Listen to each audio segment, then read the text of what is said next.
بسم اللہ الرحمن الرحیم۔ السلام علیکم ورحمۃ اللہ وبرکاتہ۔ نحمده ونصلی علی رسولہ الکریم، اما بعد۔ الحمد للہ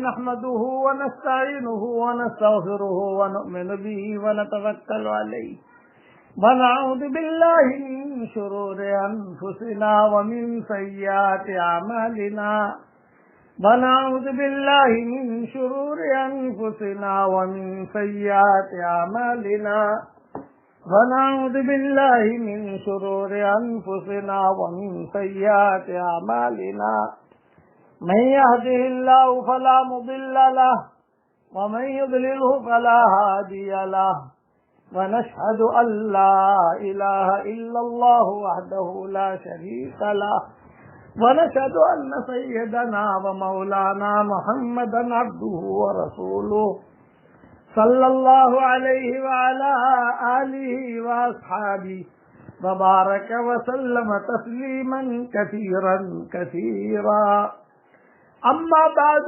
فأعوذ بالله من الشيطان الرجيم، بسم الله الرحمن الرحيم۔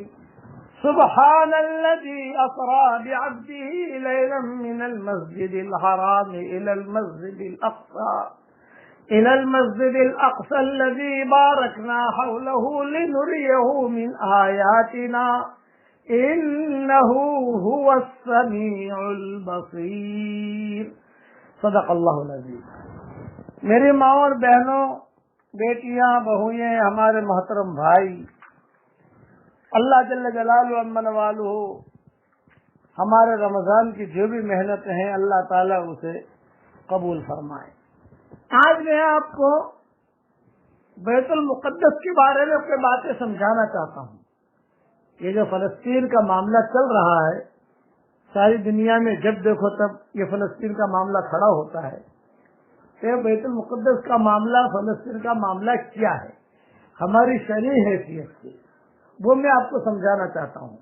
مختصر وقت میں ساری تفصیل تو بیان نہیں کر سکتا، لیکن یہ کہ انشاءاللہ آہستہ آہستہ کر کے ترتیب سے سمجھاؤں گا تو آپ سمجھ جاؤ گے کہ معاملہ کیا ہے۔ بیت المقدس یہ مسلمانوں کا پہلا کعبہ اور قبلہ ہے۔ حضور صلی اللہ علیہ وسلم جب معراج میں تشریف لے گئے تھے تو حضور اکرم صلی اللہ علیہ وسلم کا پہلا پڑاؤ سمجھ لیجئے، بڑا اسٹیشن یہی تھا۔ اور ایک پوائنٹ یہ سمجھ لیجئے اور نوٹ بھی کر لیجئے کہ تقریباً بنی اسرائیل کے جتنے انبیاء ہیں وہ وہاں آئے ہیں۔ کئی نبیوں کی قبریں وہاں پر ہیں، حضرت مریم علیہ السلام کو ہو، اسی طریقے سے یہ موسیٰ علیہ السلام، پھر ابراہیم علیہ السلام، پھر اسماعیل علیہ السلام، پھر اسحاق علیہ السلام، یعقوب علیہ السلام، داؤد علیہ السلام، سلیمان علیہ السلام۔ اسی لیے اس کو ہیکل سلیمانی کہتے ہیں، ہیکل سلیمانی یہودیوں کا جو ہے وہ۔ یہ بہت ہی پرانی جگہ، پرانا قبلہ یہ چلا آ رہا ہے۔ چلو، حضور صلی اللہ علیہ وسلم کی زندگی میں تو یہ رہا کہ بیت المقدس ہے، کوئی لڑائی کی چیز ہی نہیں ہے، ابھی تک مسلمان وہاں پہنچے نہیں تھے، اور بیت المقدس ہے بس، یعنی اور حضور صلی اللہ علیہ وسلم کا وصال ہو گیا۔ یعنی بیت المقدس کے بارے میں کوئی انتشاری چیز یا کوئی لڑائی کی چیز یا کوئی یہ معاملہ حضور صلی اللہ علیہ وسلم کے زمانے میں نہیں آیا، نہ ہوا نہ آیا۔ یہود تھے دنیا میں سب جگہ، شام یہودیوں سے بھرا ہوا، اور اسی طریقے سے تبوک یہودیوں سے بھرا ہوا، اسی طریقے سے مدائن صالح کے قصے، پھر خیبر یہودیوں سے تو خوب بھرا ہوا، ان کا بڑا مرکز تھا خیبر، بڑے بڑے باغات، اب بھی بڑے بڑے باغات ہیں، بڑے بڑے باغات ہیں ان کے کھجوروں کے۔ مدینہ منورہ بھرا ہوا یہودیوں سے، سب جو ہے مکہ میں نصرانی زیادہ تھے۔ گاڑی چلتی رہی، گاڑی چلتی رہی، گاڑی چلتی رہی، حضور صلی اللہ علیہ وسلم کا وصال ہو گیا، اور بیت المقدس سے قبلہ ہٹ رہ کر حکم ہو گیا فَوَلِّ وَجْهَكَ شَطْرَ الْمَسْجِدِ الْحَرَامِ، بھائی اب جو ہے تم کعبے کی طرف منہ کر کے جو ہے نماز پڑھا کرو، بس یہ ہو گیا۔ اب گویا کہ وہ قبلہ منسوخ ہو گیا اور یہ قبلہ شروع ہو گیا مسلمانوں کا. اب آگے چلو، دور صدیق آیا، کوئی زیادہ انتشار کی بات نہیں ہوئی، کام چلتا رہا. دور صدیقی میں خیبر تو جو یہودی کی جگہ تھی یہ تو حضور صلی اللہ علیہ وسلم کے زمانے میں ہی فتح ہو گئی تھی. مدینہ منورہ سے یہودی جو ہے ان کو نکال بھی دیا تھا. میں بارہا قصہ سنا چکا ہوں، بنو نذیر کا، بنو قریظہ کا، بنو قینقاع کا، یہ بڑے بڑے جتھے تھے یہودیوں کے. یہ ہو گیا. اب جو ہے دور فاروقی آیا، تو دور فاروقی میں حضرت عمر رضی اللہ تعالیٰ عنہ نے سب جگہ جو ہے اسلامی لشکر بھیجے. بھائی کسی جگہ بھیجا، حبشہ بھی بھیجے، یہاں بھی بھیجے، ہمارے ہندوستان میں بھی قافلے آئے، سب جگہ جو ہے جیسے جماعتیں جاتی ہیں کام کرتی ہیں. تو ایک جماعت حضرت ابو عبیدہ ابن جراح کے ساتھ شام کی طرف بھیجی حضرت عمر نے. پہلے یہ بات ذہن میں رکھو کہ حضور صلی اللہ علیہ وسلم نے فرمایا ہر امت کا ایک امین ہے اور میری امت کا امین ابو عبیدہ ہے. یا صلی اللہ علیہ وسلم نے فرمایا تھا پہلے کہ ہر امت کا ایک امین ہے، میری امت کا امین ابو عبیدہ ہے. کیونکہ یہ بڑا جتھا تھا یہودیوں کا، شام پورا یہودی سے بھرا ہوا. اس کے آگے جاؤ تو یہ ترکی شروع ہو جاتا ہے، تو ترک جو ہے یہ کرد ہے، کرد یہ دوسری قوم شروع ہو جاتی ہے. اس طرف جاؤ لیفٹ میں تو ایران شروع ہو جاتا ہے، تو یہ ایران یہ رومن امپائر کسرا کیسر جو کہتے تھے، یہ اس زمانے کی بڑی بڑی کالونیاں تھی. چنانچہ کتابوں میں یہ لکھا ہے کہ حضرت عمر رضی اللہ تعالیٰ عنہ کے زمانے میں، جو میں بات جو پوائنٹ سے سمجھا رہا ہوں آپ دھیان سے سنو گے تو آپ کو سمجھ میں آ جائے گا کہ لڑائی کیا ہے، کہ سارا یہ مسئلہ کیا چل رہا ہے دنیا کے اندر. میں شریعت کے اعتبار سے سمجھاؤں گا. اب یہودیوں کو جو کہ مدینہ سے نکالا، خیبر سے نکالا، سالوں سے یہ لوگ چلے آ رہے تھے، پورے جزیرہ عرب سے نکالا اور کہا اللہ کہ یہودیت کو اس کو نکالو یہاں سے، یا تو ہمارا اسلام قبول کرو، نہیں کرنا ہے تو بھئی اپنی اپنی جگہ جاؤ. تو انہوں نے پڑاؤ ڈالا کہاں جا کر؟ بیت المقدس میں جا کر. بھئی وہ ان کی آبائی جگہ تھی. کیا آبائی جگہ کے کیا مطلب؟ بھئی وہیں سے شروع سے وہ لوگ چلے آ رہے تھے، یہود، نصارہ، تورات، انجیل، زبور، یہ ساری کی ساری کتابیں وہی نازل ہوئی ہیں اور وہی ان کا مرکز تھا. اب حضرت ابو عبیدہ رضی اللہ تعالیٰ عنہ جب گئے، بہت دھیان سے سننا، خالد بن ولید بھی اس قافلے میں تھے، ابو عبیدہ بھی تھے، مسلمانوں کا بہت بڑا لشکر. شام فتح کرتے کرتے شام جو ہے یہ بالکل بیت المقدس سے لگا ہوا ہے. بیت المقدس کے قریب پہنچے تو بیت المقدس جو ہے یہ بہت بڑا قلعہ تھا، بہت بڑا قلعہ، یہودی بھرے ہوئے اس کے اندر. ابو عبیدہ نے جو ہے بات کی، وہ امیر تھے قافلے کے، کہ بھئی اللہ تعالیٰ نے ہمیں بھیجا ہے اور حضور صلی اللہ علیہ وسلم تشریف لائے ہیں تو اللہ کے نبی کو مانو، حضور صلی اللہ علیہ وسلم کے پیچھے پیچھے چلو. اللہ کو تو مانتے ہو، یہ یہودی اللہ کو مانتے ہیں، اللہ کو نہیں مانتے، ایسا نہیں ہے. حضور سے ان کی عداوت ہے. کیوں عداوت ہے؟ کیونکہ سارے نبی تو آئے ہمارے خاندان میں، بنو اسحاق میں، یہ آخری نبی جو بڑا نبی ہے سب کو سرکار یہ بنی اسماعیل میں کیسے آ گئے؟ اور مشرکین کا وہ اوپر کی نسل ساری مشرک ہے، آخر تک جو ہے وہاں کیسے آ گئے؟ ہمارے میں آنا چاہیے. یہ لڑائی ان کی شروع سے وہ تو اللہ جس کو چھانٹے، اللہ جس کو نبی بنا کر بھیجے، تم کون کہنے والے ہو؟ خیر یہ بات چلتی گئی تو یہودیوں نے ابو عبیدہ سے کہا کہ دیکھو ہمیں لڑائی نہیں کرنی، ہماری کتابوں میں لکھا ہے ہم بالکل لڑیں گے نہیں تم سے، صرف جو تمہارا امیر ہے اس کو تم ہمارے پاس لے آؤ، ہم ہمارے قلعے کے دروازے کھول دیں گے، بیت المقدس تمہیں دے دیں گے، کوئی لڑائی بڑھائی نہیں. سارے ان کے جو رہبان، جو پادری، جو ربانیین، جو قسیسین، جو بڑے بڑے چودھری تھے، سب ان سب نے کہا کہ ہم لڑیں گے نہیں تم سے، تمہارا امیر لاؤ، ہماری کتابوں میں لکھا ہے، ہم دیکھیں گے سارا اس کا اور ہم چابیاں بھی ڈال دیں گے اور اس کے دروازے جو گیٹ ہم اندر بند ہیں یہ سب کھول دیں گے، یہ زمینات۔ تو صحابہ نے مشورہ کر کے امیر کون ہے؟ یہ امیر تو ابو عبیدہ ہے، یعنی وہاں کے امیر تو وہی تھے نا، انہوں نے ابو عبیدہ کو پیش کر دیا، یہ ہمارا امیر۔ وہ جو ہے وہ اوپر بیٹھے قلعے کے اوپر، بڑے بڑے یہودی، لمبی لمبی گاڑیاں ان کی، ٹوپیاں، اور انہوں نے جو ہے کہا کون امیر ہے تمہارا؟ من منکم امیر، امیر کون ہے؟ ابو عبیدہ نے کہا میں۔ تو انہوں نے جو ہے چہرہ دیکھا، یہ دیکھا، نہیں نہیں نہیں یہ نہیں یہ نہیں یہ نہیں یہ نہیں،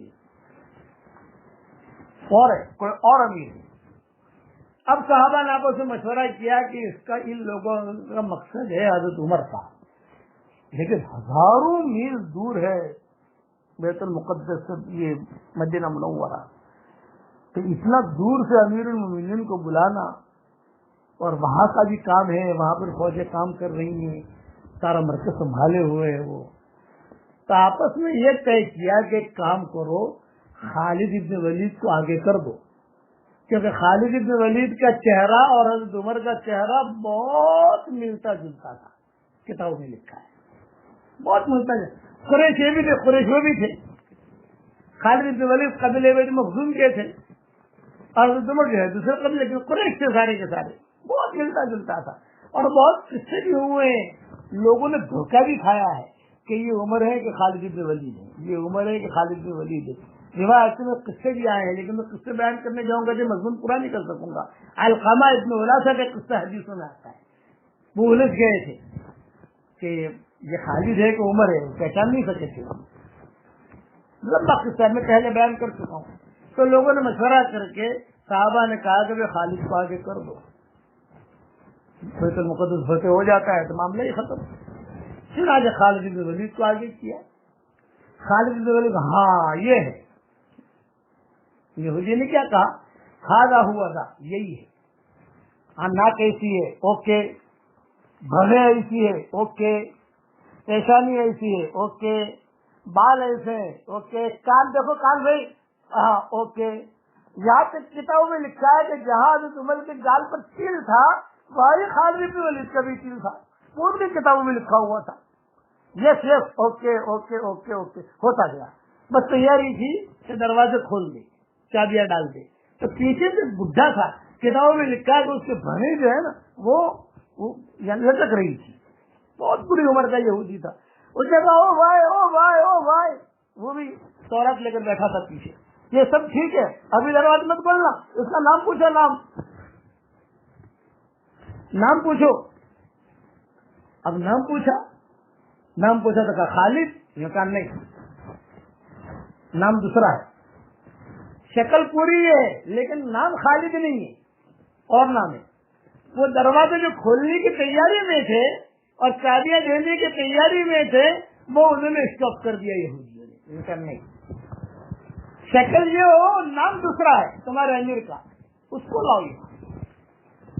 اب صحابہ نے مشورہ کیا کیا کریں، چنانچہ ابو عبیدہ وہ امین تھے، انہوں نے 2-3 آدمیوں کو خط لے کر حضرت عمر کے پاس بھیجا۔ مہینوں کے بعد پہنچے وہ لوگ، پیدل جاتے تھے، اونٹوں پر جاتے تھے اور کس پر جاتے تھے، اور وہاں جا کر حضرت عمر تھوڑا سا غصہ بھی ہوئے، ارے بھائی تم کیسے آ گئے اتنے دور سے، آپ کو تو وہاں جماعت میں بھیج جائے، پتا ہوتا تھا نا کہ وہاں جماعت میں کوئی واٹس ایپ میں تھا نہیں، کہ آواز میں تھا نہیں۔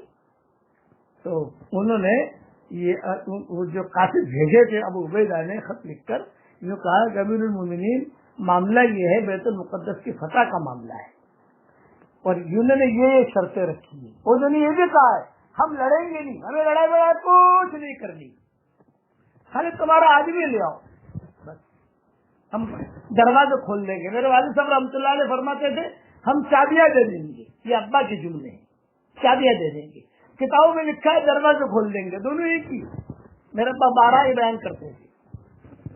چنانچہ حضرت عمر نے مشورہ کیا، بھائی اتنا دور جانا، بیٹھی شورا کی جماعت وہاں مسجد نبوی میں، کیا کرنا چاہیے؟ جانا چاہیے۔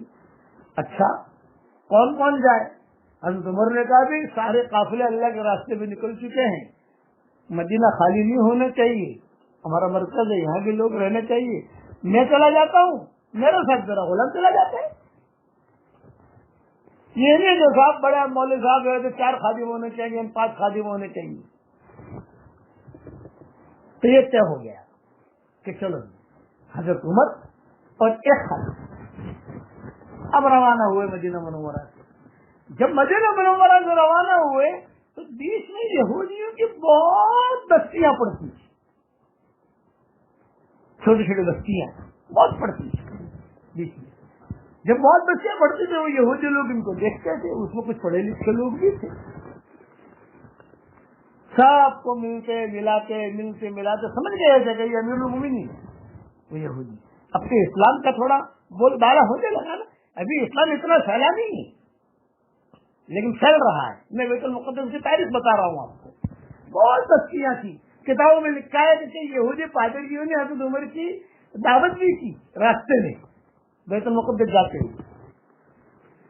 بس اب جب روانہ ہوئے تو حضرت عمر کا اور یہ جو خادم تھا ان کے آپس میں تھوڑا سا نوک جھوک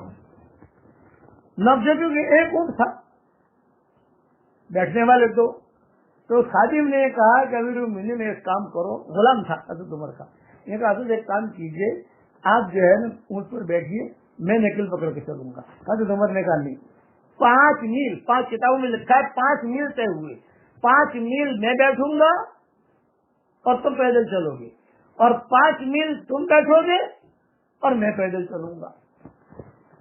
وہ ماننے نہیں لگا تھا. تو عمر نے کہا تو سیٹ ہے نا کیسے ہوں، تو میرے کا نہیں میروں. وہ اسلام میں بھی چلا کہتا تھا کہ حضرت آپ اتنے بڑے آدمی اور میں آپ میری نکل پکڑ کے چلو. مطلب قسط یہی ہے یہ جملہ کا قسط، کیونکہ ایک اونٹ پر 2 آدمی بھی بیٹھ سکتے ہیں مگر تھوڑے وقت کے لیے. بھئی یہاں سے نوساری جانا ہے تو ٹھیک ہے، لاہور سے رائے گنج جانا ہے تو ٹھیک ہے، دلی سے غازی آباد جانا ہے تو ٹھیک ہے، 2 آدمی بیٹھ جائیں. دلی سے چلو سہارنپور تک 2 آدمی بیٹھیں گے، لیکن یہاں بمبئی سے امرتسر تک 2 آدمی نہیں بیٹھ سکتے. وہ تو اونٹ ہے، اس کا بھی حق ہے. بولے یہ انصاف نہیں ہے کہ ہم دونوں بیٹھیں، وہ بھی اللہ کی مخلوق ہے. کس طرح قسط یہی ہے کہ تم چلو میں چلوں، تم چلو میں چلوں، تمہاری نکلی میں پکڑوں گا. یہ کرتے کرتے حضرت عمر جو ہے یہ پہنچ گئے شام کی بارڈر میں. اچھا اب شام سے بیت المقدس قریب، یعنی جہاں شام میں یا جارڈن یہ شام سارا ایک ہی تھا. وہاں جو اصحاب کہف ہیں وہاں تم کھڑے رہو تو سامنے بیت المقدس دکھتا ہے، اور بیچ میں جو ہے بحر میت ہے، لوط علیہ السلام کو قبر جو عذاب آئے. یہ ساری بستی بارکنا حولہ ہے، یہ ساری کی ساری قرآن کا ہم نے اس کے ارد گرد برکتیں رکھی ہیں. زیتون وہاں بہت زیتون کے درخت تو ہو بھرے ہوئے، باغ کے باغات ان کے زیتون کے. اب پتا چلا ابو عبیدہ کو امیر المومنین قریب آ گئے ہیں. تو ابو عبیدہ خالد یہ سارے کے سارے جو ہے استقبال کے لیے تھوڑا سا باہر نکلے، اور وہ یہودیوں کو پتا چلا کہ بھی ان کا بڑا آیا ہے. وہ تو اندر ہے قلعے میں، بڑا زبردست قلعہ تھا ان کا، بعد میں ٹوٹا ہے. ابھی بھی کچھ علامتیں اس کی باقی وہاں. اب گئے تو وہ استقبال کیا، یہ کیا وہ کیا. حضرت عمر کا صاحب سب جو بھی ضرورت کی چیزیں تھی. اب جانا ہے کہاں؟ بیت المقدس کی طرف. تو ابو عبیدہ نے ایک درخواست کی کہ حضرت یہاں کے لوگ جو ہے کچھ پڑھے لکھے زیادہ ہیں، یہ اونٹ کی سواری کو پسند نہیں کرتے. ارے کیا ہے کہ یار مرسڈیز کا زمانہ آ گیا اور تو وہی پرانی ماروتی لے کر چل رہا ہے، پرانا مرسڈیز لے کر چل رہا ہے. یہاں اونٹ کی سواری پسند نہیں کرتے، یہاں خچر کی سواری پسند کرتے ہیں. اور آپ امیر المومنین ہیں، آپ اگر اونٹ پر چلو گے اس طریقے سے تو وہ کہیں گے یار ان کا امیر المومنین کیسا ہے. ذرا BMW میں بیٹھو، ذرا اچھی گاڑی میں آؤ تو سب چھاٹ پڑے گا، ایک روب پڑے گا. یہ ابو عبیدہ نے کہا. حضرت عمر نے کہا اچھا چلو ٹھیک ہے. پھر کہا میرے ایک درخواست اور ہے. ابو عبیدہ نے کہا وہ درخواست یہ کہ آپ کے پیون والے کپڑے ہیں نا یہ لوگ پسند نہیں کریں گے. ذرا ٹھاٹ کے ساتھ اچھے کپڑے میں آپ کے لیے ہم اچھے کپڑے لے کر آئے. شیروانی یعنی اس شیروانی کا جملہ تو میں غلط کہہ رہا ہوں, سمجھانے کے لیے کہہ رہا ہوں. اب آیا ہے کوئی اچھے کپڑے ہیں وہ پہن کر آپ جو ہے نا داخل ہوتے تو غوف پڑے.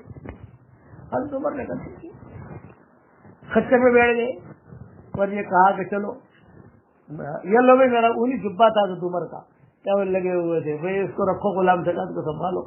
اس میں سے سفر کی بدبو بھی آ رہی تھی. صحابہ نے کہا حضرت ہم دھو دیں, وہاں نہریں بھی بہت ہے, پانی بھی بہت ہے وہاں اس علاقے کے اندر.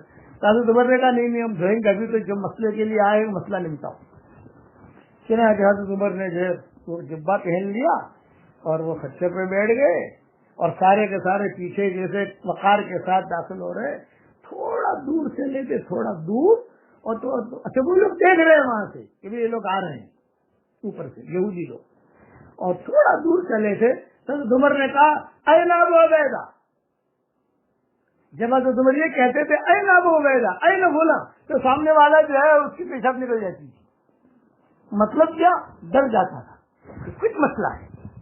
اے ابو عبیدہ زور سے کہا اے ابو عبیدہ. فوراً آگے دیکھ بھائی تو نے مجھے کہا کہ کرتا تیرا پہن لیا میں نے, میری سواری بدل دی, لیکن جب تھوڑا میں چلنے لگا اس میں اور یہ جو اونٹ یہ جو خچر ہے یہ بھی ٹک ٹک ٹک ٹک ٹک چلنے لگا, میرا دل بدلنے لگا. بھائی میری اونٹنی اچھی ہے, ان کو پسند آئے کہ نہ آئے, اور میرا جبا ہی اچھا ہے, یہ لے تیرا جبا. اور میری اونٹنی کہا تھا غلام کو کہا, وہ غلام کی کہیں اونٹنی کو کچھ پانی پلانے یا کرنے گیا ہوا تھا تو اس میں بھی تھوڑی سی دیر ہوئی. نہیں میری اونٹنی لاؤ, مدینہ والی اونٹنی, مدینہ کی ہوائیں اس نے لی ہے, مدینہ کی ہواؤں کی برکت بھی ہے اس اونٹنی میں, اور یہ میرے جبے کے اندر بھی مدینہ کی ہواؤں کی برکت ہے. تیرے جبے میں مدینہ کی ہوائیں نہیں ہیں, تیرے خچر مدینہ کی ہوائیں نہیں ہیں, یورپ کی ہوائیں ہیں. یہ میں سمجھانے کے لیے کہ یہ فضا الگ ہے, وہ مدینہ کی فضا ہے. میری اٹھنے لاؤ بھائی, میرا پرانا جبا لاؤ اور میں اس پر بیٹھتا ہوں. چنانچہ حضرت عمر کی بیٹھنے کی باری تھی, کچھ تھوڑا وقت باقی تھا ان کا ٹائم پیریڈ, تو حضرت عمر بیٹھ گئے, اپنا پرانا جبا پہن لیا, اور پہننے کے بعد حضرت عمر رضی اللہ تعالیٰ عنہ جو ہے وہ داخل ابھی مین گیٹ میں داخل نہیں ہوئے, دیکھ رہے وہ لوگ سارے, لیکن جب تھوڑے آگے بڑھے تو حضرت عمر کا ٹائم پورا ہو گیا. اب کام آیا بیٹھنے کا کس کا, غلام کا. تو حضرت عمر نے کہا بھی میرا وقت ہو گیا پورا بیٹھنے کا, اب تمہارا ٹائم ہے, چلو آ جاؤ. اب دیکھو غلام نے بڑی منت کی, حضرت یہ سب جو ہے سب بڑے لوگ ہیں, بڑے بڑے وزیر ہیں, بڑے بڑے چودھری ہیں, آپ امیر المومنین ہیں, تو سر آپ چھاٹ کے ساتھ آتا ہے کہ نہیں آتا, تو جو بات ہماری طے ہوئی ہے انصاف کے ساتھ چلیں گے ہم, تو تمہارا ٹائم نہیں, تم دیکھو.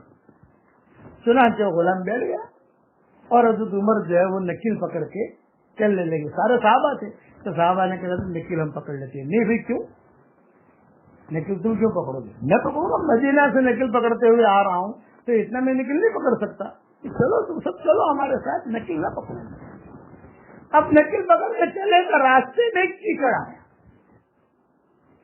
تو کیچڑ کافی پانی تھا, تو حضرت عمر نے اپنی جرابیں جو ہے نکالی, بڑی حقیقت جرابیں تھی, کتابوں میں لکھا ہے وہ زمانہ ٹھنڈی کا بھی تھا, تو جرابیں وغیرہ پہنے ہوئے اپنے, ٹھنڈی میں بہت ہوتی شام میں, وہ سارا جو ہے جرابیں نکالی, جرابیں نکال کر جو ہے اپنے کندھے پہ رکھی, جیسے رومال میں ڈالتے کندھے میں, کندھے پہ رکھی, اور وہاں سے چونکہ کیچڑ تھا. اب حضرت عمر جو ہے چلنے لگے تو منظر لکھا ہے کہ ایک ہاتھ میں حضرت عمر کی لنگی تھی, تھوڑا اونچا کیے ہوئے تھے تاکہ کیچڑ سے خراب نہ ہو, اور ایک ہاتھ میں اس اونٹ کی لگا داخل ہونے لگے. جب داخل ہونے لگے تو کتابوں میں لکھا ہے کہ مہلک, یہ جنہیں کہا ٹھہر گئے. پھر سے وہ لے کر آئے ان کا کتاب جو ہے ان کی کئی کلو تھی, یہ اپنی چھوٹی کتاب نہیں مومن کا گھر جیسی, یا ہماری جو حدیث کی کتاب چھوٹی بڑے لمبے لمبے ان کے جتھے سب لے کر آئے, اور سب نے بیٹھ کر جو ہے, وہ بڈھا بھی تھا. کون بڈھا؟ جس نے خالد بن ولید کو کہا تھا نام پوچھو, وہ زندہ تھا. چنانچہ کہا کہ ہاں اوکے اوکے اوکے سب کچھ اوکے سب کچھ اوکے اوکے اوکے. نام کیا ہے؟ عمر. ہاں اوکے 100% اوکے. انہوں نے فوراً جو ہے بیت المقدس کے دروازے کھولے. سب جمعہ کا دن تھا. یہ بھی کتابوں میں لکھا ہے.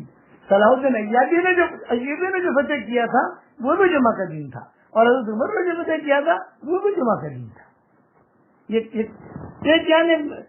یعنی اتفاقی چیز تھی. کوئی ضروری نہیں کہ جمعہ کے دن ہی فتح ہو, لیکن کتابوں میں لکھا. اب جو ہے اس قافلے میں حضرت بلال بھی شریک ہو گئے تھے. بلال کیسے ہو گئے؟ مدینہ سے نہیں آئے تھے بلال. حضرت بلال جو شام میں رہتے تھے, شام سے قریب ہے بیت المقدس. پتہ چلا کہ امیر المومنین آ رہے ہیں, پھر چلو اس قافلے میں بھی شریک ہو جاؤں, جماعت میں بھی شریک ہو گئے. اب جب وہاں پہنچے تو ان یہودیوں نے کہا کہ اس چرچ ہمارا حاضر ہے, اب اس میں نماز پڑھیے. حضرت عمر نے کہا میں نماز یہاں نہیں پڑھوں گا, نماز اس وقت پڑھوں گا جب ہمارا ایگریمنٹ ہو جائے گا, لیکن نماز پڑھنی ہے ہمیں. ایک کچرا رکھنے کی کچھ جگہ تھی وہاں, کچرا وغیرہ سب رکھا تھا. حضرت عمر نے صحابہ سے کہا کہ بھی اس کو جو ہے صاف کرو, صاف کروایا اور وہاں نماز پڑھی گئی. اور نماز سے پہلے صحابہ نے بلال سے کہا کہ تم اذان دو تاکہ مدینہ کی یاد تازہ ہو. حضرت بلال نے کہا کہ نہیں. حضرت سو گئے, حضرت بلال تھکے ہوئے تھے. حضرت عمر آئے اور حضرت عمر نے آ کر جو پاؤں سے حضرت بلال کو تھوڑا سا مارا ہلکے سے, کھڑا ہو جاؤ اذان دو. چنانچہ انہوں نے اذان دی. اذان دینے کے بعد جو ہے لوگ بہت روئے اور یہ بیت المقدس فتح ہو گیا. کوئی لڑائی بڑائی کچھ بھی نہیں.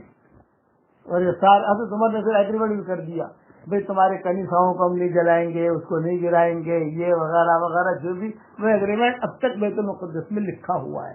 اور ان کے جو گواہ تھے حضرت سعد بن وقاص, حضرت علی, اس قسم کے جو لوگ ہیں ان کی سگنیچر اب تک موجود وہاں لکھا ہوا ہے. یہ ایگریمنٹ ہو گیا, یہ معاملہ ختم ہو گیا. حضرت عمر نے جو وہاں رہ کر ذمہ داری بنا دیا, بیت المقدس فتح ہو گیا. واپس جب حضرت عمر روانہ ہونے لگے تو کوئی سامنے ہی اصحاب کہف ہے, سامنے ہی اصحاب کہف.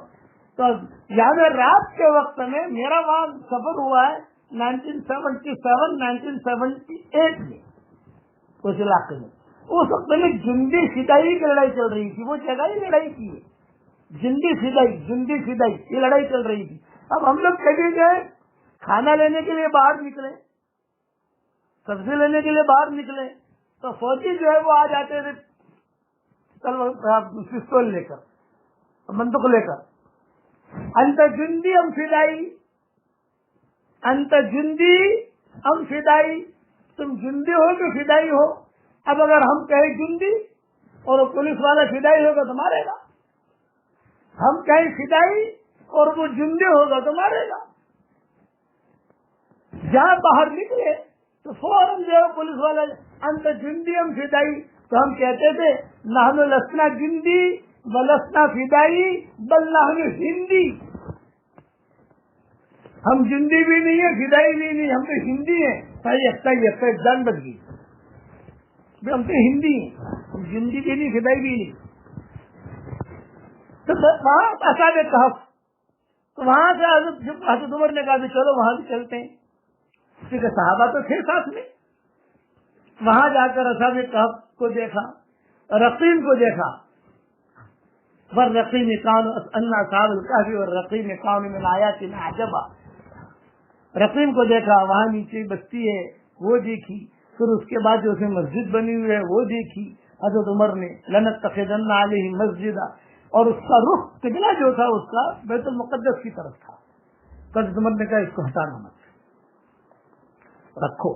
صحابہ سے مشورہ کیا, اسے ہمیں گرانا بھی نہیں ہے, اسے ہٹانا بھی نہیں ہے, اور جو رخ ہے قبلے کا یعنی بیت المقدس کا وہ بھی بدلنا نہیں ہے, رکھو. اس کے اوپر مسجد اور بنا دو. تو اسی کے اوپر مسجد اور بنائی اور اس کا رخ حضرت عمر نے کر دیا بیت اللہ کی. چلو اب یہ گاڑی چلی. اب جب بیچ میں کئی لوگ جو ہے وہ آتے گئے قافلے, ان یہودی نے ایک بات کی, جی آپ نے ساری چیزیں قبضہ کر لی ہے, یہ ہو گیا, ایک زمین کا ٹکڑا ہے اس پر آپ قبضہ مت کرو, وہ ہمارے لیے رہنے دو. آپ ایک زمین کا ٹکڑا تھا بڑی کشادہ. حضرت عمر نے کہا بھائی کیوں؟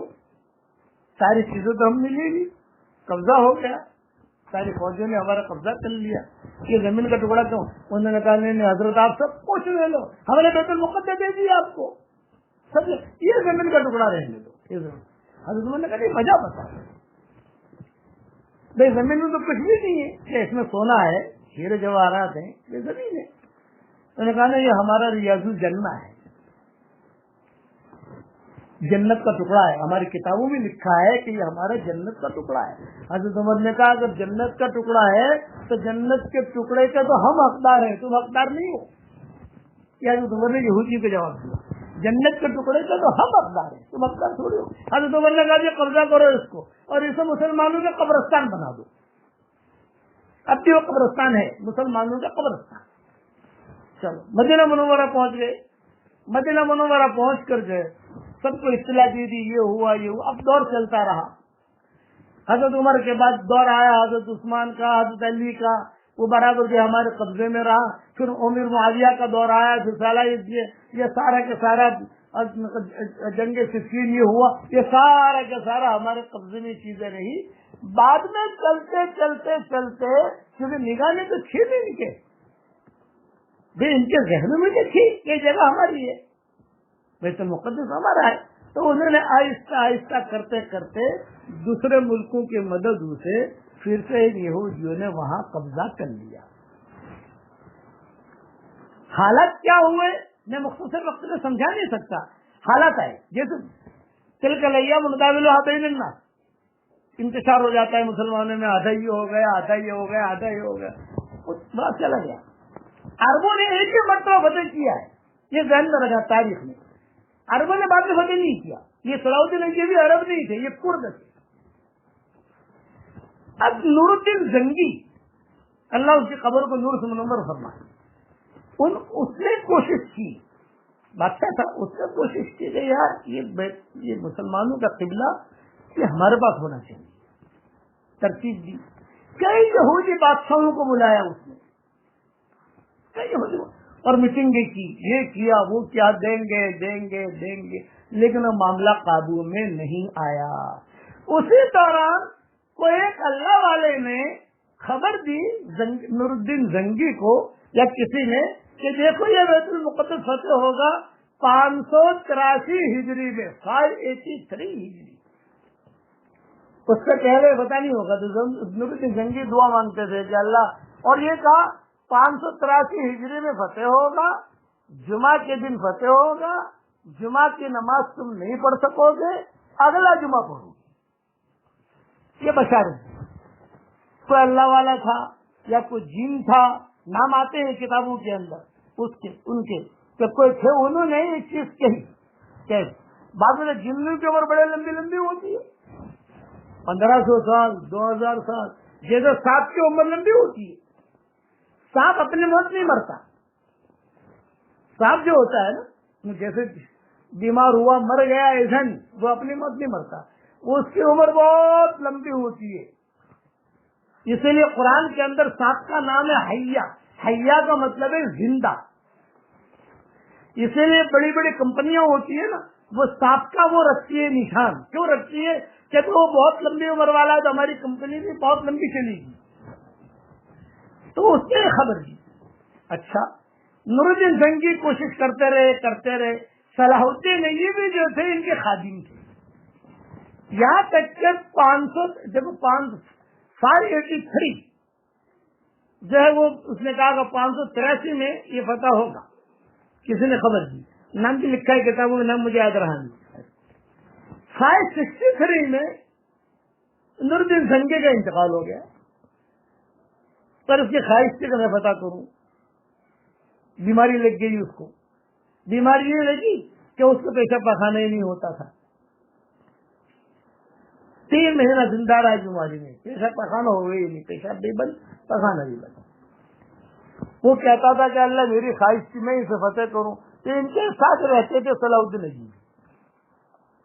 تو صلاح الدین ایوبی جو ہے جب مرنے کا وقت آیا کہ کلمہ پڑھتے تھے نور الدین زنگی, لا الہ الا اللہ محمد رسول اللہ, اے اللہ بیت المقدس دے دینا, اے اللہ بیت المقدس، میری تمنا ہے کہ بیت المقدس. تو صلاح الدین ایوبی قریب میں تھے. انہوں نے کہا فکر مت کرو، میں جو وعدہ کرتا ہوں کہ میں اسے فتح کروں گا. صلاح الدین ایوبی خیر 20 سال پہلے ان کا انتقال ہو گیا. تاریخ معلوم تھی 583 ہجری اور 563 میں ان کا انتقال ہو گیا. ان کا نور الدین زنگی کا. اب جو ہے وہ انہوں نے تقریباً 12 لاکھ فوج جمع کی. صلاح الدین ایوبی نے ادھر سے بلایا، ادھر سے بلایا، ادھر سے بلایا. تو ہمارے علاقے سے بھی لوگ گئے، سب جگہ سے یہ جگہ بیت المقدس فتح کرنا ہے اور کچھ نہیں. جب وہ فوج جمع ہو گئی، اب جانا ہے وہاں، تو کسی بوڑھے نے کہا کہ دیکھو اتنی بڑی فوج ہے، اتنا بڑا کام کرنے جا رہے ہو تم، تو فوج کو خشکی کے راستے سے مت لے جاؤ. خشکی کے راستے سے لے جاؤ گے تو چلتے چلتے مر جائیں گے یہ لوگ. پہاڑ ہے، یہ ہے، چڑھنا اترنا، چڑھنا اترنا، یہ لوگ مر جائیں گے. ان کو تری کے راستے سے لے جاؤ تو یہ فوج کو آرام ملے گا اور یہ فوج وہاں جا کر کام کرے گی. وہ نہ پہنچتے تھک جائے گی وہاں. ہاں یہ بات ٹھیک ہے. تو انہوں نے سمندری رستہ اختیار کیا. صلاح الدین ایوبی نے سمندری رستہ اختیار کرتے کرتے کرتے کرتے وہاں جو ہے پہنچے. بات چیت تو ہوئی نہیں، تھوڑی مڑ بھیڑ بھی ہوئی.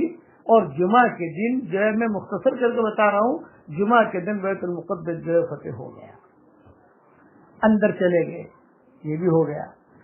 اچھا اب جمعہ کا ٹائم ہے، جمعہ کا دن ہے، نماز کا انتظام کرو، صفائی کرو.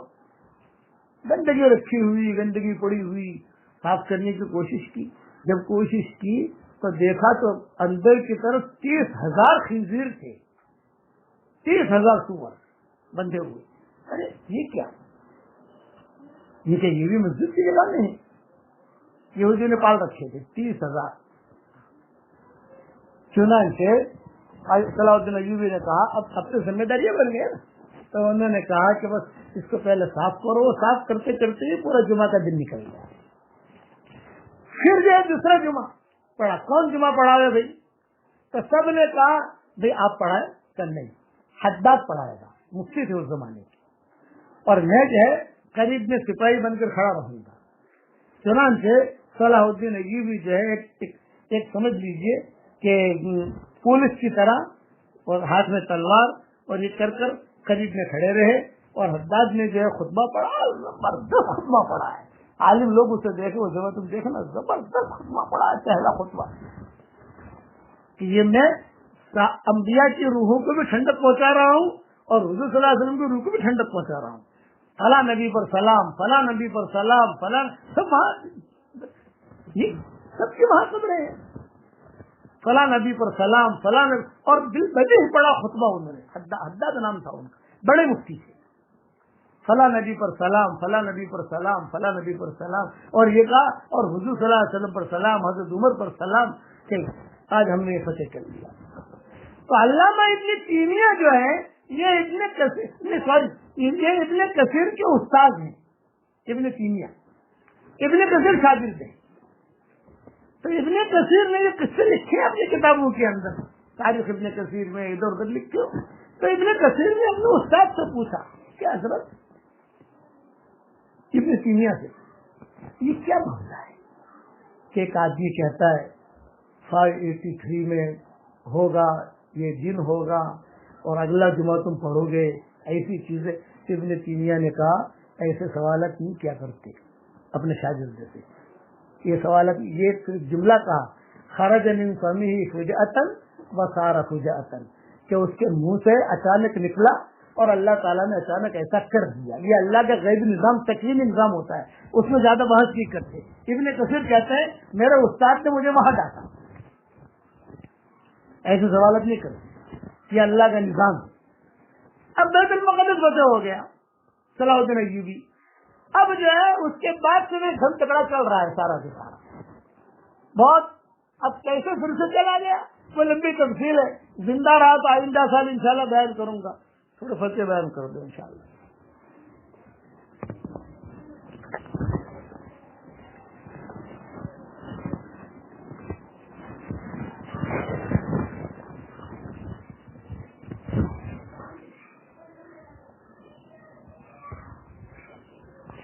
بسم اللہ الرحمن الرحیم.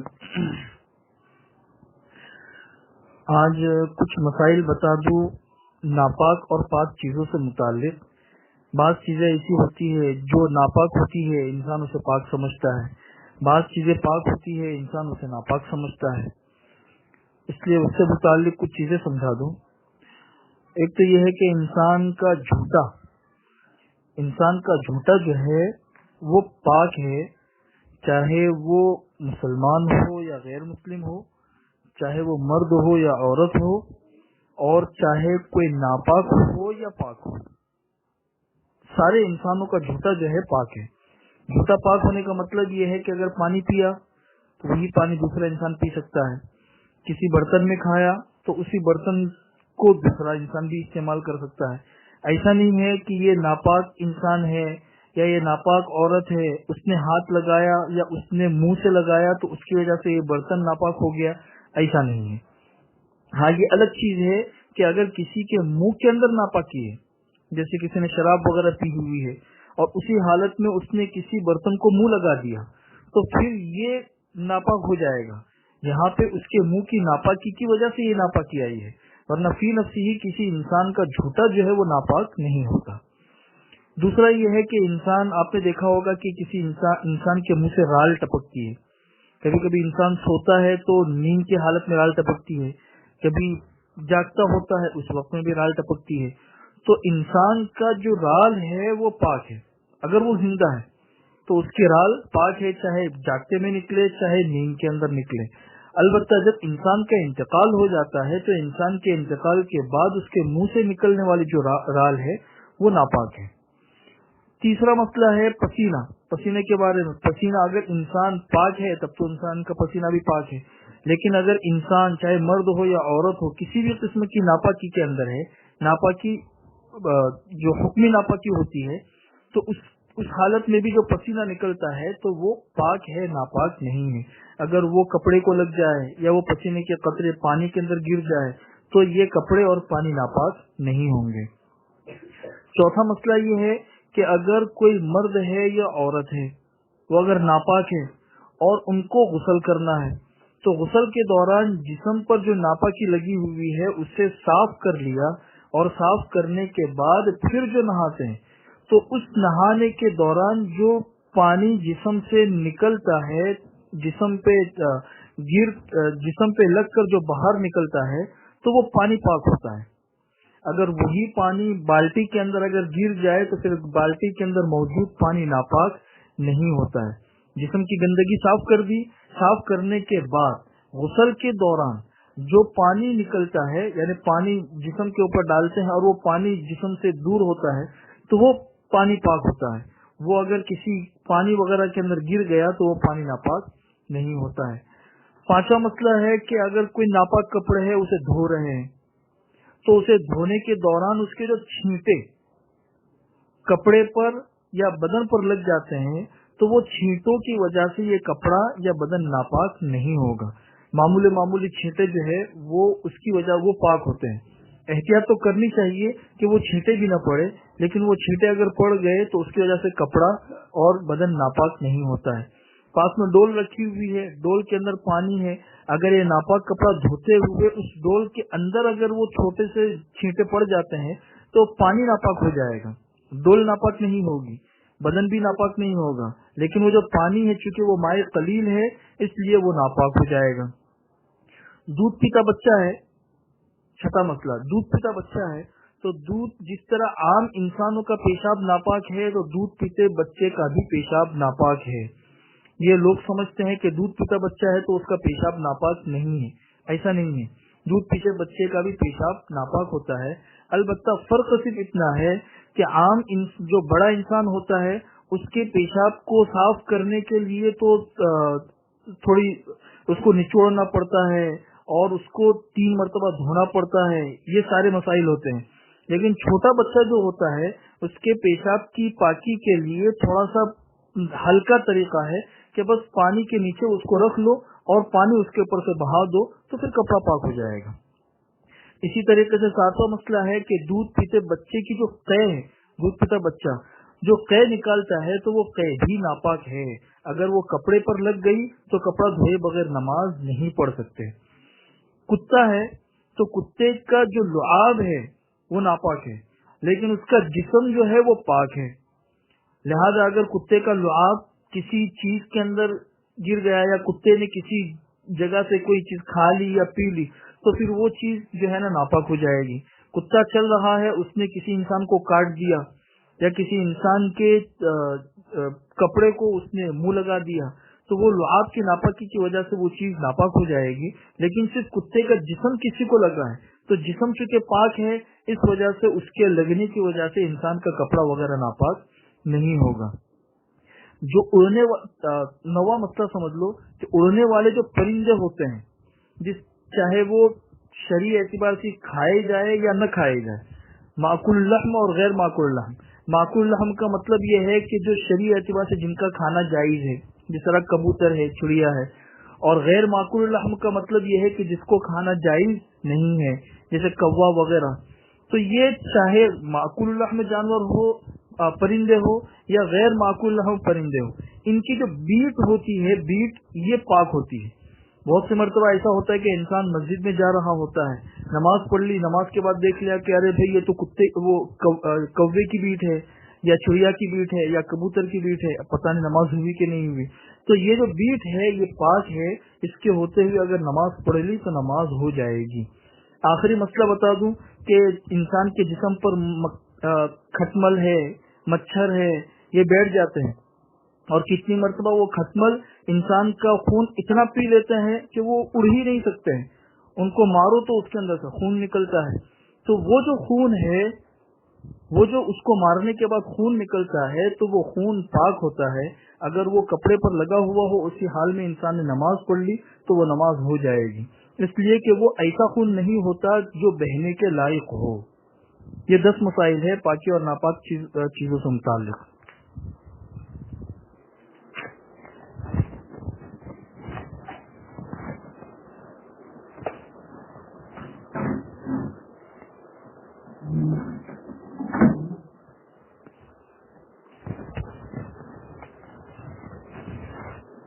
اب آپ حضرات کو ایک مختصر نصیحت کرتا ہوں. کل انشاءاللہ لیلۃ الجائزہ ہے، انعام کی رات. کل بھی انشاءاللہ بیان ہوگا، 10 بجے شروع ہو جائے گا انشاءاللہ. چاہے اتنا لمبا بیان نہ ہو، مختصر ہوگا انشاءاللہ. اس لیے اگر سننا چاہیں تو کل جو ہے 10 بجے آن لائن آ جائیے. اب یہ کہ اب ایک نصیحت چلتے چلتے یہ کر دیتا ہوں کہ روزانہ کم سے کم 100 مرتبہ سورہ اخلاص یعنی قل هو اللہ احد اللہ الصمد لم یلد ولم یولد ولم یکن لہ کفوا احد پڑھنے کی عادت ڈال دیجیے. 24 گھنٹے میں اسے پورا کرنا ہے. اللہ تعالیٰ سے انشاءاللہ جو دعا مانگو گے اللہ تعالیٰ دے دے گا. ایسا زبردست وظیفہ ہے. جتنا زیادہ پڑھ سکو تو وہ تو اچھا ہے، لیکن کم سے کم میں بات کر رہا ہوں. ہمارا مجمع اس کی نیت کر لے کہ روزانہ 100 مرتبہ کم سے کم جو ہے سورہ اخلاص بسم اللہ الرحمن الرحیم کے ساتھ پڑھنے کی عادت ڈال دے. بسم اللہ الرحمن الرحیم پڑھو نہ پڑھو وہ چیز الگ ہے، کوئی مسئلہ نہیں اس کا اتنا، لیکن سورہ اخلاص پڑھو. ایک بات تو یہ ہوگی. دوسرا یہ ہے کہ میری کتاب جو ہے منتخب 26 صورتیں نئی والی آ گئی ہیں. یہ کہیں نہ کہیں اسٹال میں آپ کو مل جائے گی، دکان پر مل جائے گی. اس میں نے کئی چیزیں جمع کر لی ہیں. پوری زندگی کا میرا خلاصہ ہے جو میں نے اس میں جمع کر دیا ہے دعاؤں کے اعتبار سے. اس کو خرید لی جائے اور اس کو پڑھو. صبح شام کی دعائیں ہیں اس کے اندر، کئی چیزیں اس میں نے بڑھائی ہیں. بدرین کے نام بھی ہیں، حضور صلی اللہ علیہ وسلم کے نام بھی ہیں، اسماء حسنہ بھی ہے، اسماء حسنہ کے صفات بھی ہیں، سب کچھ اس میں لکھ دیا ہے. تو وہ لے لو. مومن کا ہتھیار لے لو. مومن کا ہتھیار بھی اس میں ہے، اسی میں منتخب نہیں 26 صورتوں میں ہے. سب یہ الگ سے لے لو. مطلب صبح شام کی دعاؤں کے پڑھنے کا اہتمام کرو کہ یہ جو پریشانیاں وغیرہ ہے اس سے اللہ تعالیٰ حفاظت کرے گا. نمبر 3، مسلمان ساری دنیا میں پریشان ہے ہر اعتبار سے. تو ہمارا حق بنتا ہے. حق کیا بنتا ہے؟ کم سے کم ہم دعا کریں. دیکھیں جا تو نہیں سکتے ہم، کوئی لمبا چوڑا پیسہ خرچ نہیں کر سکتے، کوئی لمبا چوڑا مقابلہ نہیں کر سکتے، لیکن ہمارے اللہ سے تو کہہ سکتے کہ نہیں کہہ سکتے، اس میں تو کوئی پیسہ لگتا نہیں ہے۔ اگر اللہ سے بھی ہم نہ کہیں، اتنی غفلت ہے ہم میں کہ اللہ سے بھی نہ کہے تو میری یہ آدمی کے لیے بڑا خطرہ ہے، تو اللہ سے تو کہہ سکتے ہو، اللہ سے کہنے میں کیا جاتا ہے آپ کو؟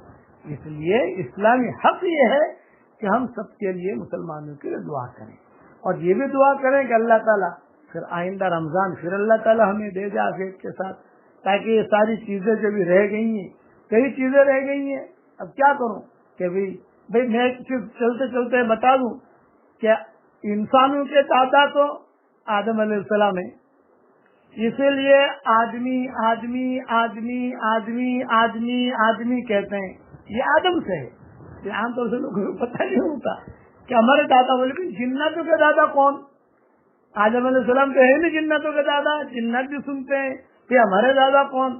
تمہارے دادا جناتوں کے جان، قرآن میں ہے والجان خلقناہم من نار السموم، سورہ رحمان میں بھی ہے کہ جان، یہ جان جو ہے یہ جناتوں کے دادا، وہاں سے چلا جین جین جین جین جین، وہاں سے چلا، سمجھے؟ دوسرا کہ یہ شیطان جو ہے، شیطانت یعنی سرکشی، یہ انسانوں میں بھی ہوتے ہیں اور جناتوں میں بھی ہوتے ہیں، دونوں جگہ اچھے انسانوں میں بھی ہے، ایسے وہ ان کا مرنا رہنا، آنا جانا، وہ جو بڑا ہے نا، بڑا ایک ہی کو اللہ تعالیٰ نے زبان کا درجہ کیا ہے، وہ ابلیس کا معنی ہے مایوس ہونا، وہ مایوس ہو گیا، اس کا نام ہے اصل عزازیل، تکبر عزازیل را خار کر، سمجھے؟ تو وہ اس کے اللہ نے عمر لمبی کر دی کہ جا تجھے قیامت تک زندہ رکھوں گا۔ لیکن شیاطین جناتوں میں بھی ہے، شیاطین انسانوں میں بھی ہے، وَكَذَلِكَ جَعَلْنَا لِكُلِّ نَبِيٍّ عَدُوًّا شَيَاطِينَ الْإِنسِ وَالْجِنِّ، ان سب شرور سے پناہ کے لیے میں نے مومن کا خیال لکھ دیے الحمدللہ۔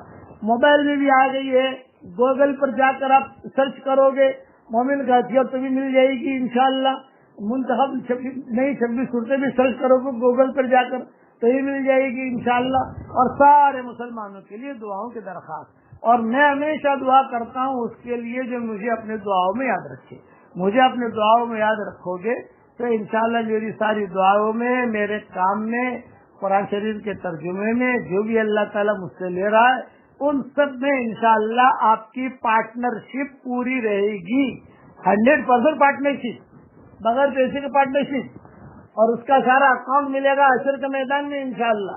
اس لیے مجھے اپنے دعاؤں میں یاد رکھنا۔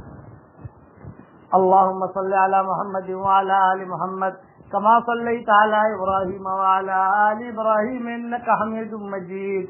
اللهم صل على سيدنا محمد بن عبد الله القائم بحق الله ما ضاق أمر إلا فرجه الله، يا رب صل وسلم دائما أبدا على حبيبك خير الخلق كلهم۔ اللهم صل على سيدنا محمد بن عبد الله، جزا الله عنا سيدنا محمد صلى الله عليه وسلم بما هو أهله، اللهم لك الحمد كما أنت أهله، وصل وسلم على سيدنا محمد كما أنت أهله، وافعل بنا ما أنت أهله، فإنك أهل التقوى وأهل المغفرة، يا حنان يا منان أدخلنا الجنة من باب الريان۔ اللهم اعتق رقابنا من النار، اللهم اعتق رقابنا من النار، اللهم اختم لنا رمضان بغفرانك واعتق رقابنا من النار يا رب العالمين۔ اللهم اختم لنا رمضان بغفرانك، اللهم اختم رمضان بغفرانك، لا الہ الا انت سبحانک انا کنا من الظالمین۔ اے اللہ ہمارے گناہوں کو معاف فرما، اے اللہ ہماری خطاؤں سے درگزر فرما، اے اللہ یہ رمضان المبارک کا مہینہ تو چلا، اے اللہ آئندہ سال ہم میں کا کون پاتا ہے کون نہیں پاتا، یہ آپ کے علم غیب میں ہے۔ اے اللہ اب بھی اس رات میں جتنی گھڑیاں رہ گئی ہوں، ابھی اے اللہ جتنا وقت رہ گیا ہو اس کی قدر کرنے کی تو ہم سب کو توفیق عطا فرما۔ ابھی بھی اے اللہ وقت ہے، چلتے چلتے بھی تو کئی لوگوں کو معاف کر دیتا ہے، اے اللہ امت کی اجتماعی اور انفرادی پریشانیوں کو دور فرما۔ اے اللہ تیرے محبوب کی امت بہت پریشان ہے، اے اللہ بہت پریشان ہے، فلسطین میں پریشان ہے، ہندوستان میں پریشان ہے، عراق میں پریشان ہے۔ اے اللہ مولی اور گاجر کی طرح بچے جو ہے وہ ذبح ہو رہے ہیں، اے اللہ حضرت عمر جیسا پھر پیدا فرما دے، اے اللہ صلاح الدین ایوبی جیسا پھر پیدا فرما دے، اے اللہ نور الدین زنگی جیسا پھر کو پیدا فرما دے۔ اے اللہ صرف تقریروں سے نہیں ہوتا، اے اللہ اصل فیصلے تو تیرے ہیں۔ اے اللہ یہ بیت المقدس کی تو پوری حفاظت فرما، چہار دیواری کی حفاظت فرما۔ حضرت محمد صلی اللہ علیہ وسلم نے وہاں نماز پڑھائی ہے، تیرے نبی کا مصلی رہا ہے، ہم نے کتابوں میں پڑھا ہے۔ حضور صلی اللہ علیہ وسلم جب معراج کے لیے مکہ مکرمہ سے روانہ ہوئے، راستے بھی قصے ہوتے ہوتے جب بیت المقدس پہنچے تو سارے انبیاء باہر انتظار میں کھڑے تھے، سارے انبیاء۔ ہم نے کتابوں میں یہ بھی پڑھا ہے کہ یوسف علیہ السلام بھی اس میں موجود تھے جب تک حضور صلی اللہ علیہ وسلم کی فلائٹ اتری نہیں تھی، اور جب تک حضور صلی اللہ علیہ وسلم زمین پر نہیں اترے تھے، ابھی پرواز میں تھے، تو سارے کے سارے انبیاء کھڑے سارے کے سارے فرشتے، سارے کے سارے انبیاء حضرت یوسف علیہ السلام کو دیکھ رہے تھے کہ اللہ نے کتنا حسن و جمال دیا ہے۔ اے اللہ پھر جب حضرت محمد صلی اللہ علیہ وسلم کا جہاز اتر گیا اور سب نے دیکھ لیا اور سب نے کہا یا رسول اللہ، یا رسول اللہ، یا رسول اللہ، اللہ کے رسول آگے۔ جب حضور صلی اللہ علیہ وسلم براق سے اترنے لگے تو جتنے بھی انبیاء اور جتنے بھی لوگ یوسف علیہ السلام کی طرف دیکھ رہے تھے وہ سارے کے سارے حضور صلی اللہ علیہ وسلم کو دیکھنے لگے اور بھاگنے لگے، کوئی یہاں سے اٹھا رہا ہے، کوئی وہاں سے اٹھا رہا ہے۔ اے اللہ یہ تیرے نبی کی مصلی ہے، تیرے نبی کا مصلی ہے، تیرے نبی نے وہاں نماز پڑھائی ہے، اے اللہ اس کی لاج رکھ لے۔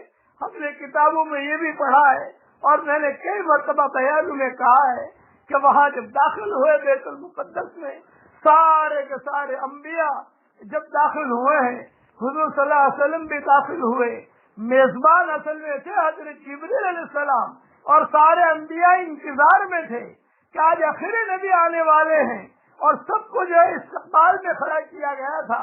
اے اللہ بڑے بڑے انبیاء استقبال میں کھڑے ہیں، بڑے بڑے لوگ، بڑے بڑے فرشتے استقبال میں کھڑے ہیں، جس شان کے ساتھ حضور صلی اللہ علیہ وسلم داخل ہوئے بیت المقدس میں، سارا کا سارا بیت المقدس نبیوں سے بھر گیا، سارے کے ساری روحانی ہستیاں ہیں، سارے کے سارے بڑے لوگ ہیں، اور وہاں جاتی ہی اذان ہوئی، اور اذان کے بعد کون نماز پڑھائے، سارے کے سارے خاموش رہے، صفے باندھ کر کھڑے ہو گئے۔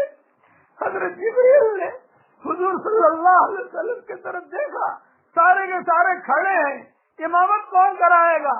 کتابوں میں وضاحت کے ساتھ یہ لکھا ہوا ہے کہ حضرت جبریل نے حضور صلی اللہ علیہ وسلم کے پیٹ پر ہاتھ رکھا اور پیار سے کہا حضرت آپ نماز پڑھائیے۔ چنانچہ حضور صلی اللہ علیہ وسلم نے نماز پڑھائی اور سارے انبیاء نے نماز پڑھی۔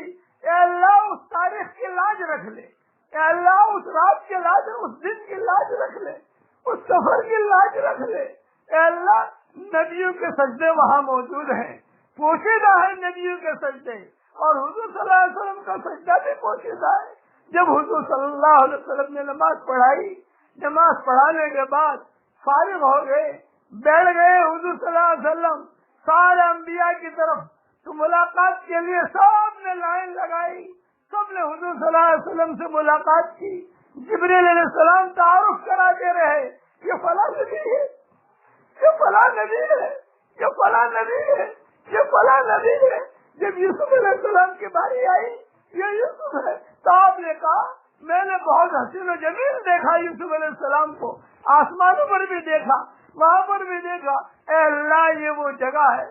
جب نماز پڑھانے کے بعد فارغ ہو گئے، جبریل علیہ السلام نے کہا کہ حضرت تھوڑا ناشتہ کر لیجئے، تو حضور صلی اللہ علیہ وسلم کے لیے ناشتہ لایا گیا۔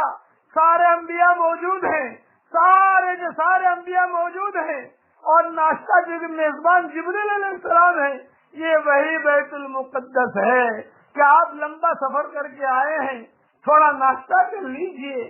چنانچہ دسترخوان بچھایا گیا، 3 پیالے، ایک روایت میں 4 پیالے رکھے گئے، 1 پیالہ پانی کا، 1 پیالہ شراب کا، 1 پیالہ دودھ کا، 1 پیالہ شہد کا، یہ 4 پیالے رکھے گئے۔ سارے انبیاء موجود ہیں تو حضور صلی اللہ علیہ وسلم سے کہا حضرت جون سا پیالہ آپ کو چاہیے، آپ پی لیجئے۔ تو حضور صلی اللہ علیہ وسلم نے پوچھا یہ کیا ہے، یہ کیا ہے، یہ کیا ہے، یہ کیا ہے؟ جبرائیل علیہ السلام نے کہا یہ پانی ہے، یہ دودھ ہے، یہ شراب ہے، یہ شہد ہے۔ تو حضور صلی اللہ علیہ وسلم نے دودھ والا پیالہ لیا اور پینا شروع کیا۔ جبرائیل علیہ السلام نے کہا افقت یا رسول اللہ، بالکل صحیح چیز آپ نے اختیار کی، اس لیے کہ اگر آپ پانی کا پیالہ لیتے آپ کی امت غرق ہو کر تباہ ہو جاتی، اور اگر آپ شراب کا پیالہ لیتے تو آپ کی امت گناہوں میں ختم ہو جاتی۔ اور شہد کا پیالہ کے بارے میں مجھے ابھی کوئی حدیث ملی نہیں ہے، جب ملے گی تو واٹس ایپ پر بتا دوں گا انشاءاللہ۔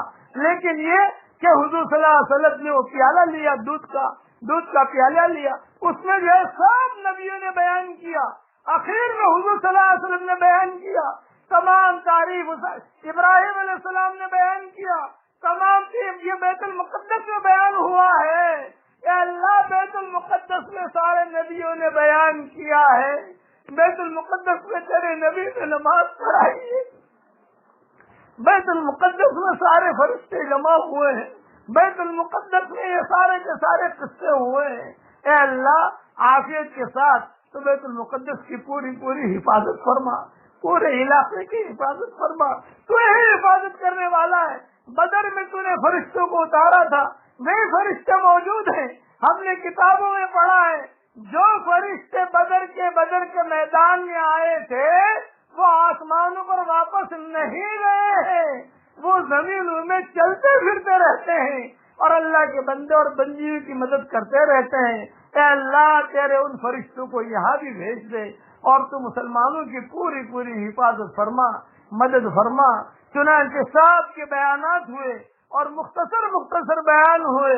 داؤد علیہ السلام کی باری آئی، الحمدللہ، تمام تعریف اس اللہ کے لیے ہے جس نے میرے لیے لوہے کو نرم کر دیا۔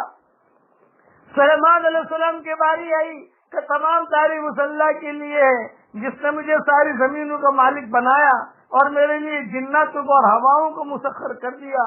ابراہیم علیہ السلام کی باری آئی، تمام تعریف اس اللہ کے لیے ہے جس اللہ تعالیٰ نے مجھے نمرود سے میری حفاظت کی اور جیل میں مجھے جو ہے آگ کے اندر اللہ نے مجھے میری حفاظت کی۔ آخر میں آئی ہے حضور صلی اللہ علیہ وسلم کی باری، تو آپ نے کہا تمام تعریف اس اللہ کے لیے ہے جس نے مجھے ایسی امت دی ہے الذین یأمرون بالمعروف وینہون عن المنکر، ایسی امت مجھے دی ہے جو بھلی باتیں بتائیں گے اور بری باتوں سے روکیں گے۔ یہ سارے کے سارے قصے بیت المقدس میں ہوئے ہیں اور بھی سب سے ملاقات کر کے حضور صلی اللہ علیہ وسلم بیٹھے بھی، ناشتہ بھی کیا اور دودھ بھی پیا اور سب سے ملاقاتیں بھی ہوئی، سب کے بارے میں پوچھا بھی، یہ ہے، یہ ہے، یہ ہے۔ اور بعض کتابوں میں لکھا ہے جنات بھی بھرے ہوئے تھے، اس لیے کہ جناتوں نے اسلام قبول کرنا شروع کر دیا تھا، آوازیں پہنچنے لگی تھی دنیا کے اندر۔ اے اللہ، یہ وہ جگہ ہے جس کے بارے میں آج دنیا پریشان ہے، تو قادر مطلق ہے۔ اے مولا کریم، عمر نے اسے فتح کیا اور صلاح الدین ایوبی نے اسے آزاد کروایا، اب اللہ دوسرا کو عمر جیسا پیدا فرما دے، صلاح الدین ایوبی جیسا پیدا فرما دے، اور اے اللہ پوری امت کے بھی تو حفاظت فرما، اور جتنے دینی ہماری مساجد ہیں، جتنے دینی ٹھکانے ہیں، جتنے مدارس ہیں، جتنے مساجد ہیں، اے اللہ اس لیے وداعی رات میں آپ سے درخواست کرتے ہیں کہ اللہ تو سب کی پوری حفاظت فرما، مسلمان بہو بیٹیوں کی حفاظت فرما، مسلمان بچے بچیوں کی حفاظت فرما۔ اے اللہ تیرے دین کی حفاظت کر، تیری کتاب کی حفاظت کر، مرنے سے پہلے بیت المقدس میں عزت کے ساتھ نماز پڑھنے کی توفیق عطا فرما۔ اے اللہ مرنے سے پہلے بیت المقدس میں نماز پڑھنے کی توفیق عطا فرما۔ جب اسلام عروج پر آیا تو حضور صلی اللہ علیہ وسلم نے بیت المقدس کی فضیلت بیان کی اور یہ کہا بیت المقدس سے جو احرام پہن کر مکہ آئے گا اور عمرہ کرے گا اس کو یہ ثواب ملے گا، اس کو یہ ثواب ملے گا۔ اے اللہ یہ وہ جگہ ہے جو تیرے نبی نے اس کی فضیلتیں بیان کی۔ اے اللہ اس جگہ کے بارے میں معاملہ ہے، اے اللہ تو ہمیں غیروں کے حوالے نہ فرما، ہماری فدائی رات کو قبول فرما، رمضان کے آنے کو بھی قبول فرما، رمضان کے جانے کو بھی قبول فرما۔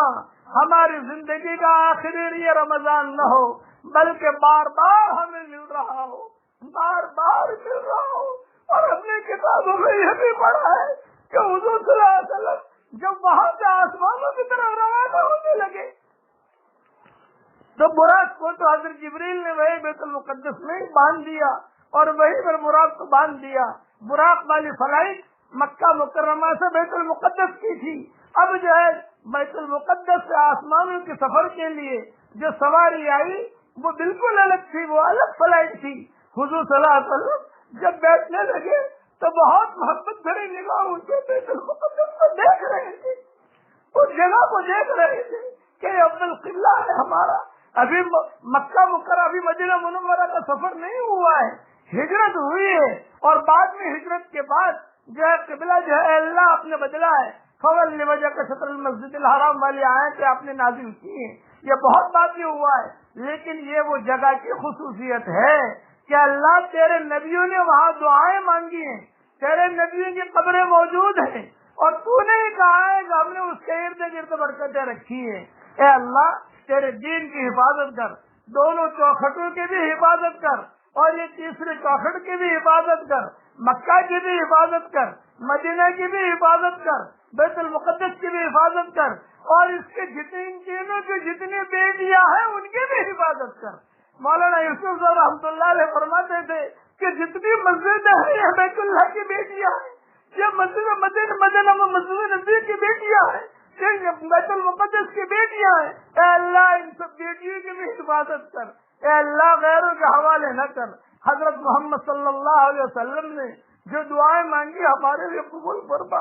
اے اللہ وقت کی کمی کی بنا پر پورے مجمع کو سنا نہیں سکتے، جب بیت المقدس فتح ہو گیا ہے اور حضرت عمر نے جو دعا مانگی ہے میرے پاس وقت نہیں تو وہ دعا کے جملے ان کے سامنے بیان کروں۔ رو رو کر حضرت عمر نے دعا مانگی ہے، اے اللہ صحابہ نے دعائیں مانگی ہے اور جب بیت المقدس صلاح الدین نے یہ بھی نہیں بتا کیا اور اس نے جو دعا مانگی ہے اور حداد نے جو خطبہ دیا ہے، اے اللہ ان دعاؤں کو تو قبول فرما۔ وہ دعائیں موجود ہیں جنہوں نے دعائیں مانگی ہیں، اے مولا کریم ساری دنیا کے مسلمان دعائیں مانگ رہے ہیں، ان کے دعاؤں کو قبول فرما۔ اے اللہ حضرت محمد صلی اللہ علیہ وسلم کی امت پر خصوصی نظر ڈال دے، کرم کا معاملہ فرما۔ جو مسلمان مرد عورت پریشان ہو ان کی پریشانیوں کو دور فرما، جن کے بیٹے اور بیٹیاں شادی کے لائق ہیں، غیر شادی شدہ ہے، بہترین جوڑوں کا ان کے لیے انتظام فرما۔ جو بے اولاد ہیں نیک صالح اولاد تو ان کو نصیب فرما۔ اے اللہ جن کے اولاد تو ہے مگر نافرمان ہیں ان کی نافرمان اولاد کو تو فرما بردار بنا دے۔ اے اللہ ہم تیرا شکر ادا کرتے ہیں کہ تو نے ہمیں رمضان دیا اور نماز پڑھنے کی توفیق دی اور تو نے قرآن پڑھنے کی توفیق دی، بیان کرنے کی توفیق دی۔ اے اللہ ہمارے اس بیانوں سے جو بھی خیر وجود میں آیا ہو تو اس کی نگرانی فرما، اس کی آبیاری فرما، اس کی آپ پاسی فرما۔ اے اللہ اس وقت میں بھی تیرے فرشتے نازل ہوتے ہیں، اس لیے کہ ہماری یہ بدائی رات ہے۔ اے اللہ اس مجمع میں فرشتے بھی آمین کہہ رہے ہیں، ان کی آمین کو ہمارے لیے قبول فرما۔ اے اللہ جو کینسر جیسے بڑی بیماری میں مبتلا ہوں ان کو شفا دے۔ آج کی اس مبارک رات میں اے اللہ کورونا سے بچنے کا تو ہم سب کے لیے انتظام فرما دے۔ جہاں یہ رمضان رخصت ہو رہا ہے اے اللہ اسی کے برکت سے کورونا کو بھی بلا لے، اے اللہ کورونا کی بیماری کو بھی بلا لے۔ جہاں تو رمضان کو بلا رہا ہے اور جہاں رمضان تیرے پاس پہنچ جائے گا اس کے ساتھ ساتھ پیچھے پیچھے اسے بھی اپنے پاس بلا لے اور کورونا کی برائیوں سے، کورونا کی تکلیفوں سے پوری انسانیت کی حفاظت فرما۔ اے اللہ ربانی علماء نے جو کتابیں لکھی ہیں ان کے ہر سطر کو دنیا میں عام اور تام فرما۔ اے اللہ ہمیں تیرے اواب بندوں میں شامل فرما۔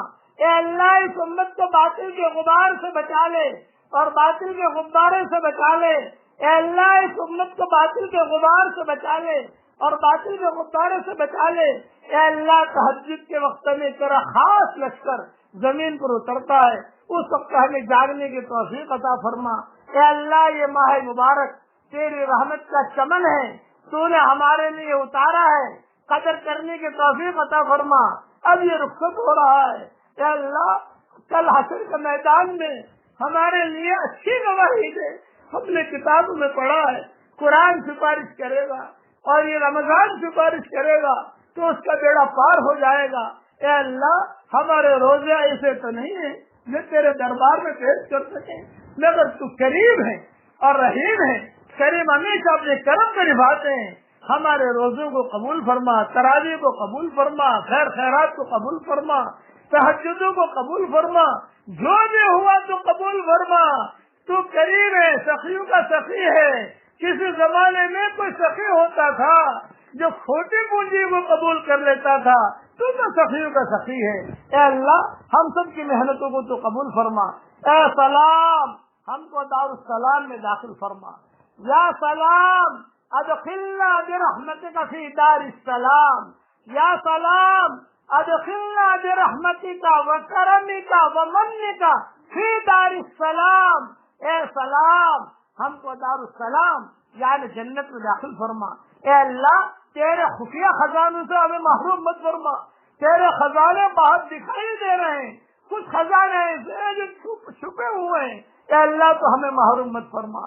اے اللہ تیرے دونوں ہاتھوں میں بٹھا کر ہم سب کو جنت میں داخل فرما۔ تیرے دونوں ہاتھوں میں بٹھا کر ہم سب کو جنت میں داخل فرما۔ اے اللہ تیرے دونوں ہاتھوں میں بٹھا کر ہم سب کو جنت میں داخل فرما۔ اے اللہ تیرے دونوں ہاتھ تیرے رحمت کے خزانے میں ڈال کر لپے بھر بھر کر ہماری جھولی میں ڈال دے۔ اس وداعی رات میں تیرے دونوں ہاتھ رحمت کے خزانے میں ڈال کر تیرے جتنا رحمت کا خزانہ ہے، تیرے دونوں ہاتھ تیرے جتنے رحمت کے خزانے ہیں اس میں ڈال کر لپے بھر بھر کر ہماری جھولیوں میں ڈال دے، ہماری جھولیوں میں ڈال دے، ہماری جھولیوں میں ڈال دے۔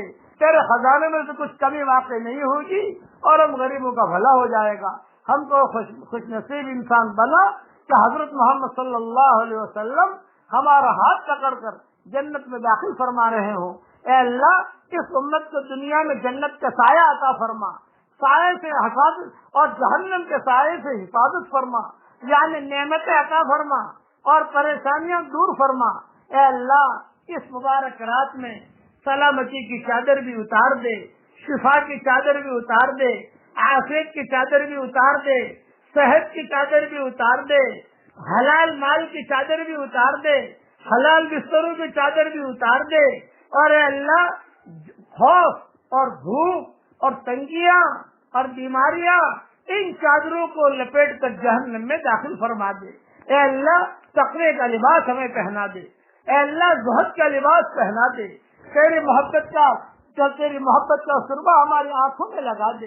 اے اللہ حضرت محمد صلی اللہ علیہ وسلم کی امت پر خصوصی تو کرم فرما۔ اے اللہ گناہوں کے تصور سے ہمارے رونگٹے کھڑے ہو جائیں، ہمیں ایسا بنا دے۔ اے اللہ حضرت محمد صلی اللہ علیہ وسلم نے ساتھی دن حضرت فاطمہ رضی اللہ تعالی عنہا کو ایک دعا پڑھنے کی توفیق دی تھی، ایک دعا پڑھنے کی وصیت کی تھی اور کہا تھا کہ بیٹا یہ دعا کبھی بھی مت چھوڑنا۔ اے اللہ وہ دعا ہم سب کے لیے قبول فرما۔ یا حی یا قیوم برحمتک استغیث اصلح لی شأنی کلہ ولا تکلنی الی نفسی طرفۃ عین۔ اے اللہ یہ دعا حضرت محمد صلی اللہ علیہ وسلم نے حضرت فاطمہ کو سکھائی تھی۔ اے ہمیشہ ہمیں زندہ رہنے والے، اے مخلوقات کو قائم رکھنے والے، میں آپ سے آپ کے رحمتی کے ذریعے مدد طلب کرتی ہوں۔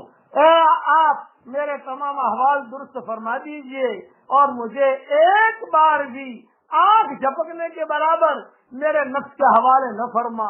اے اللہ یہ تیرے نبی نے اپنی پیاری بیٹی کو یہ دعا سکھائی تھی، یہ دعا تو ہم سب کے لیے قبول فرما۔ اے اللہ اس امت کے مردوں کو صحابہ کے روحانی بیٹے بنا دے اور عورتوں کو صحابیات کی روحانی بیٹیاں بنا دے۔ کسی زمانے میں کریم تھا جو کھوٹے سکے لیتا تھا، اے اللہ ہمارے کھوٹے عملوں کو قبول فرما۔ اے اللہ حضرت محمد صلی اللہ علیہ وسلم نے حضرت بریدہ اسلمی کو جو دعا سکھائی تھی وہ دعا ہمارے لیے قبول فرما۔